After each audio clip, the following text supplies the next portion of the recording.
नमस्ते छात्रों। कक्षा 12वीं फिजिक्स के इस वीडियो में हम समांतर प्लेट संधारित्र की धारिता के लिए व्यंजक ज्ञात करेंगे जबकि उनके मध्य में कोई पराविद्युत माध्यम हो। पिछले वीडियो में हमने देखा था कि समांतर प्लेट संधारित्र की धारिता के लिए व्यंजक क्या है और उसकी निर्भरता। इस वीडियो में हम देखेंगे कि समांतर प्लेट संधारित्र तो है लेकिन उसके बीच में आंशिक रूप से कोई पराविद्युत माध्यम रखा हुआ है। तो हम मान लेते हैं कि ए और बी दो समांतर प्लेटें हैं और इनके बीच की दूरी डी है और प्रत्येक प्लेट का क्षेत्रफल ए है। दोनों के बीच में के पराविद्युतांक की एक प्लेट रखी गई है जिसकी मोटाई टी है और ये दोनों प्लेटों ए और बी के समांतर रखी गई है। अब जब समांतर रखी गई है तो इस चित्र को आप देखें, ए और बी प्लेटें हैं, इनके बीच में टी मोटाई की एक पराविद्युत माध्यम रखा हुआ है, समांतर प्लेट रखी हुई है। जब पराविद्युत माध्यम की मोटाई टी है तो ए और बी के बीच जो शेष भाग बचेगा वो भाग कितना होगा? वो होगा डी माइनस टी, अर्थात डी माइनस टी भाग में वायु है और टी मोटाई की समांतर प्लेट की पराविद्युत माध्यम है। तब इस स्थिति में अब हम प्लेट ए को, यानी हमने देखा कि दोनों प्लेटों के मध्य टी मोटाई का पराविद्युत माध्यम और टी माइनस टी मोटाई की वायु परत है। यदि जब हम प्लेट ए को धनावेश देते हैं तो पराविद्युत माध्यम के समीपवर्ती तल पर ऋणावेश, दूरवर्ती तल पर धनावेश और इसी प्रकार बी के समीपवर्ती तल पर ऋणावेश प्रेरित हो जाएंगे और बाहरी भाग पर जो धनावेश प्रेरित होंगे वो पृथ्वी में चले जाएंगे क्योंकि हमने पृथ्वी से कनेक्ट कर रखा है बी को। अब इस स्थिति में यदि आवेश का पृष्ठ घनत्व सिग्मा हो तो सिग्मा बराबर होता है Q अपॉन A। प्रति एकांक क्षेत्रफल में आवेश की मात्रा को हम आवेश का पृष्ठ घनत्व कहेंगे। तो सिग्मा इक्वल टू हो गया Q अपॉन A। अब हम देखें कि यदि वायु की परत में, मतलब टी मोटाई के अलावा वायु की परत जो है उस परत में यदि विद्युत क्षेत्र की तीव्रता ई नॉट हो तो ई नॉट बराबर क्या होगा? Sigma upon epsilon naught. ये हम पिछले वीडियो में भी देख चुके हैं। Sigma upon epsilon naught, sigma की वैल्यू है Q अपॉन A, तो E naught equal to Q upon epsilon naught A। अब इसको हम समीकरण 1 मान लेते हैं। यदि हम पराविद्युत माध्यम की उपस्थिति ले लें अब, तो इस टी मोटाई की जो प्लेट है, इस टी मोटाई के प्लेट के अंदर विद्युत क्षेत्र की तीव्रता यदि E मान लें तो जो समीकरण 1 है उसमें एप्सिलॉन नॉट के साथ हम K और लगा देंगे, बाकी वही रहेगा, कोई अंतर नहीं आएगा। तो E equal to Q upon epsilon not KA। इसको ध्यान रखना है कि जब पराविद्युत माध्यम उपयोग करते हैं तो एप्सिलॉन नॉट के साथ हम K और मल्टीप्लाई कर देते हैं। तो वायु परत में आया था Q upon epsilon naught A और पराविद्युत माध्यम के अंदर हो गया Q upon epsilon not KA। अब हमें निकालना है विभवांतर। जब विभवांतर निकालेंगे ए और बी के बीच, तो ए और बी का जो हिस्सा है वो दो भागों में बटा हुआ है, एक टी मोटाई और एक डी माइनस टी मोटाई। विभवांतर बराबर होता है विद्युत क्षेत्र की तीव्रता गुणा दूरी। विद्युत क्षेत्र की तीव्रता गुणा दूरी, यहाँ पे दूरी से तात्पर्य है मोटाई।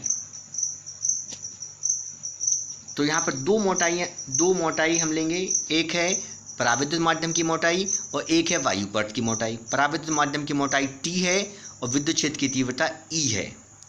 वायु परत की मोटाई D माइनस T है और विद्युत क्षेत्र की तीव्रता E नॉट है। तो A और B के बीच जो विभवांतर होगा V, वो बराबर होगा वायु परत की तीव्रता गुणा वायु परत की मोटाई प्लस पराविद्युत माध्यम के अंदर तीव्रता E और पराविद्युत माध्यम की मोटाई टी का गुणनफल। तो यहाँ लिखा हुआ है v equal to E not D minus T plus E into T. समीकरण 1 और 2 से हम ये वैल्यूज़ हम पुट करेंगे, ई नॉट और ई की वैल्यू। तो v इक्वल टू हो जाएगा q upon epsilon naught a D minus T और e के स्थान पर आ जाएगा q upon epsilon not k a t। अब देख रहे हैं कि q upon epsilon naught a दोनों में कॉमन है, कॉमन ले लेंगे हम। तो v equal to q upon epsilon naught a common आ गया तो हमें मिलेगा d minus T plus T upon k। ये v ज्ञात हो गया। अब हमें निकालना है संधारित्र की धारिता। तो संधारित्र की धारिता c बराबर होता है q अपॉन v।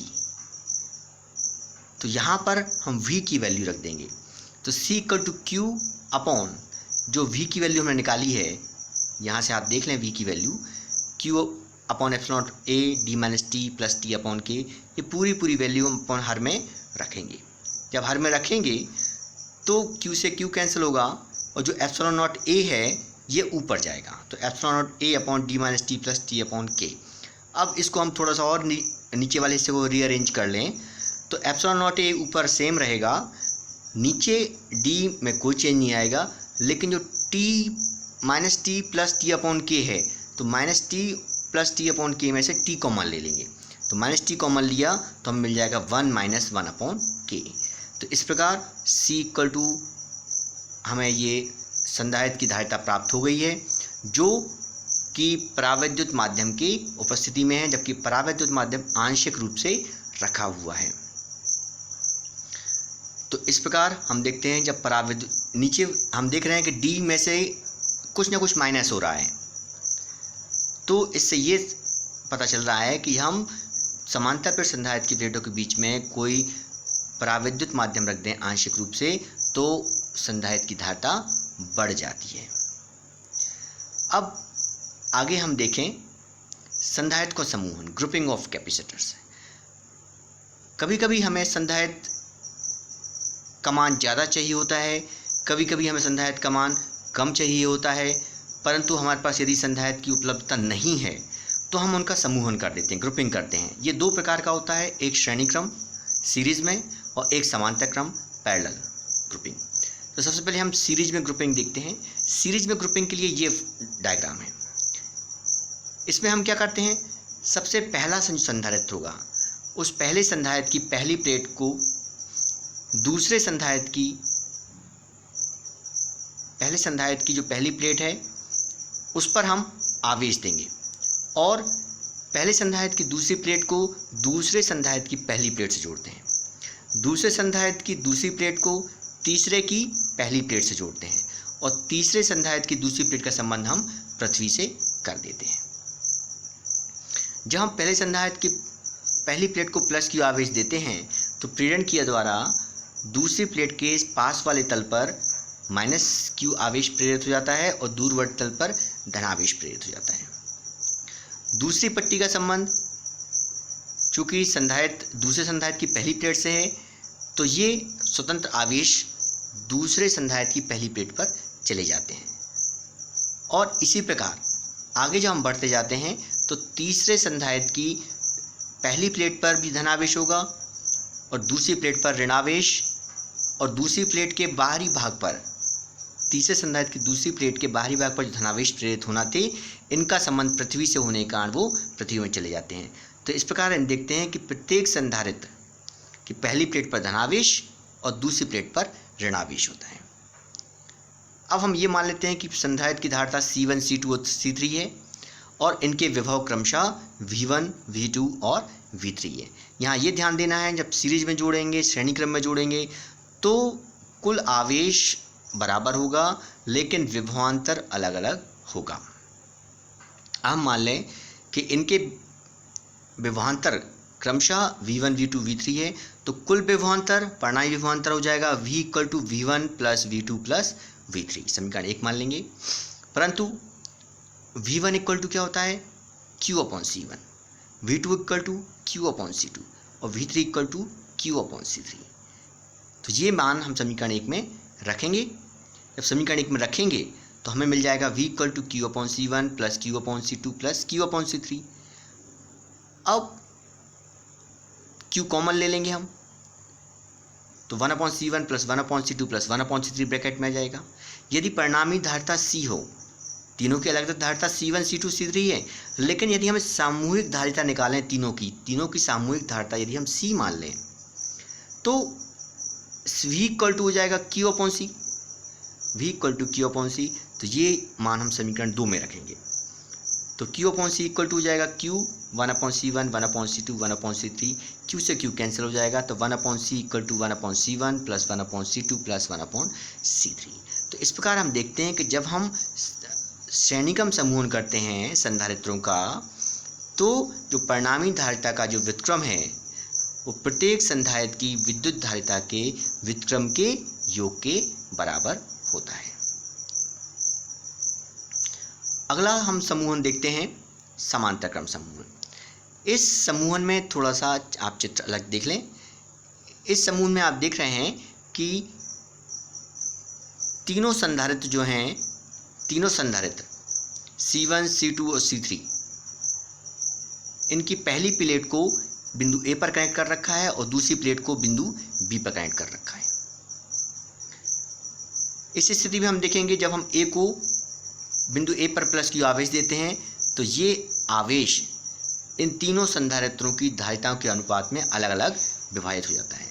तो C1 पर मान लीजिए Q1 आवेश है, C2 पर Q2 आवेश है और C3 संधारित्र पर Q3 आवेश है। चूँकि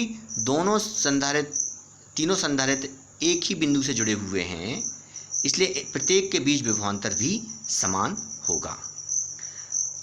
तो अब हम देखते हैं कि संधारित्रों पर कुल आवेश, तीनों संधारित्रों को हमने जो आवेश दिया, जब A पर आवेश दिया तो तीनों संधारित्रों में उनकी धारिताओं के अनुपात में बढ़ गया।